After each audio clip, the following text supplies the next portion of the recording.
Welcome to the Short Funk Podcast. I'm Tom Barbalet. Today I want to talk about a philosophical thing that comes up periodically, particularly associated with my own work. I've had a number of projects, but obviously Noble Ape is probably the longest running, or at least the best known, or at least the longest running, let's just put it that way. And I find it fascinating, the notion of, historical digging, the fact that perhaps somewhere in the past there was good work that was done associated with Noble Ape. Let's use Noble Ape as an example. And if I could just get back to that past, just get back to that thing and look at it anew, then I will have a way of explaining something new in Noble Ape and in fact continuing the project on forwards. This is a theoretical idea that I see a number of people doing. I see a lot of historical romance associated with certain things. This is not the way I do things. My experience has always been that when I go back, particularly associated with my own work, and look at stuff in the past, it's not the stuff that is now. The nature of continuous work, the nature of continually adapting and adding to things, means that what existed in the past had flaws that were in the past. So, for example, for a number of years I maintained old computers so I could boot them up and run Noble Ape periodically. And then I came to the realization that actually this was not a romantic thing. This was actually very curious. I could see how slow things were. It was relatively painful to work through these computer interfaces.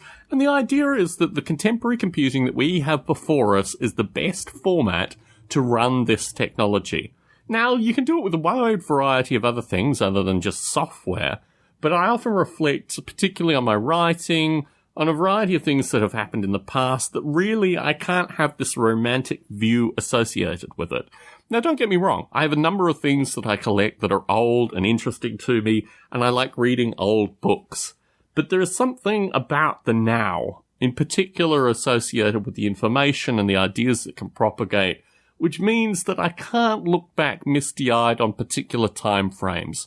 Occasionally I'll go back and listen to the podcast that I recorded 2008, 2009, and it strikes me that I am a very different person then than I am now. The experiences I've had between then and now have dramatically impacted my perspective and my philosophy. And although I find it interesting, and although it's very curious to hear statements that seem remarkably wise and uncharted, I can't find a way of romanticizing or eulogizing the past in such a way.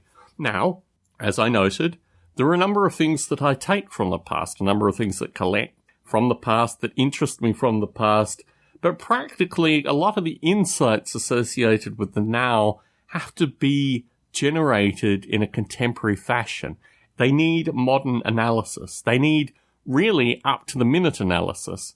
And it's something that I find really curious associated with this notion, not of political conservatism, because that doesn't meaningfully exist. In fact, the nature of political conservatism is they'll accept almost an infinite number of changes, just not changes in particular areas that they want to note. But my perspective associated with analysis of the contemporary, particularly when I look at political movements that eulogize the 17th century, these kind of things all seems very curious to me. All seems very ill-advised, and it seems like something that I can't actually utilize in my general toolkit. To this end, obviously, in terms of the change of perspective, in terms of the change of information, in terms of a wide variety of changes, it doesn't look like what I had in the past to what I have now can really lead any degree of benefit. In fact, where I am currently encompasses a lot of this stuff in the past, a lot of this information, particularly in terms of software and these kind of things, and I really can't feel bad about not having some of the things that I had in the past. The two examples I will provide is the SchmuckQuest manuals, which I wrote when I was probably about 12 through to about 15, that friends of mine, acquaintances of mine, used to build a comic book series that they wrote, I guess, when I was 17 through to 19, almost verbatim. It was very curious to having, written these satiristic software manuals to have people actually take this text and turn it into comic book form.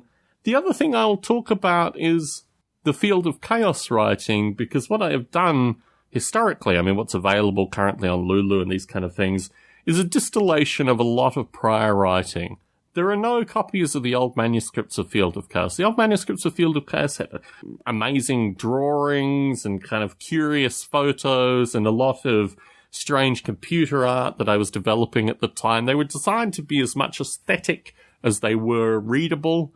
And unfortunately, all these copies have just disappeared. The box that I had with them was lost when my stuff was in storage in Australia.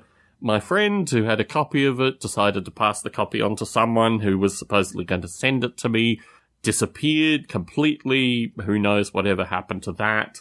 And the original disc files that I had for both the SchmuckQuest manuals and also the early writings of Field of Chaos, these discs were in formats of software that never updated. I remember someone telling me, I think it was a sister of a friend of mine or something like that, in 1996, that I needed to move all my documentation to PDF format.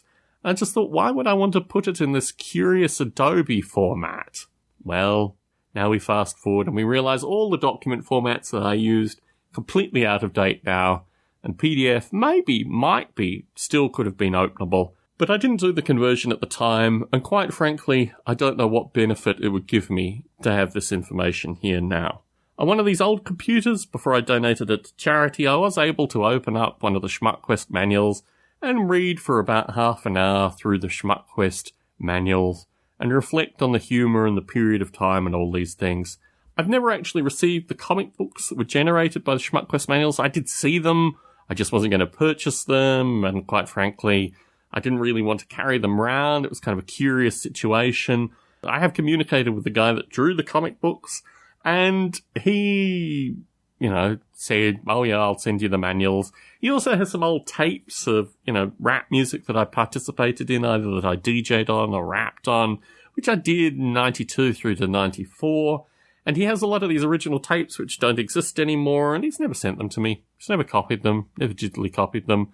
He contacted me periodically from about 98 through to about 2002, saying, oh yes, I'll send you this stuff. Oh yes, I'll digitize this stuff. It never happened. I don't care. The stuff is in the past. The stuff that interests me is currently. Tom Barbalet in San Jose, signing out.